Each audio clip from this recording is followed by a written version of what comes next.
we both are doctors. Actually, we were from Tamil Nadu, shifted to Palakkad 30 years back. He's a surgeon and I am sonologist.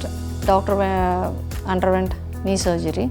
After that, advice பண்ணாங்க steps ஏறக்கூடாது ஜாஸ்தி அப்படின்னு சொன்னப்போ இது ஃபேஸ்புக்கில் தான் இந்த advertisement பார்த்தாரு. நிறைய நாங்கள் டிஸ்கஸ் பண்ணோம். ஆக்சுவலி இந்த லிஃப்ட் ரெகுலர் லிஃப்ட் வைக்கிறதுக்கு எல்லாருமே வந்து பார்த்துட்டு இந்த வீட்டில் இட்ஸ் நாட் இது பண்ண முடியாது அப்படின்னு சொன்னாங்க. அப்போ தான் நிபாவ் லிஃப்ட் காண்டாக்ட் பண்ணப்போ வந்து இது பண்ணலாம் அப்படின்னு சொன்னாங்க. டே டு டே லைஃப் வந்து கொஞ்சம் கம்ஃபர்டபுளாக இருக்குது.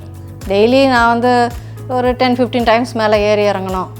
பட் அது வந்து பிகாஸ் ஆஃப் திஸ் அது கொஞ்சம் கம்மியாக இருக்குது. நானாவது இடைக்கு கொஞ்சம் ஸ்டெப்ஸில் போயிட்டு வருவேன். பட் அவர் வந்து ஃபுல் அண்ட் ஃபுல் லிஃப்ட்டில் தான் வருவார். அது எல்லாருமே சொல்கிறாங்க capsule type வந்து நல்லாயிருக்கு அப்படிங்கிறாங்க. Definitely useful.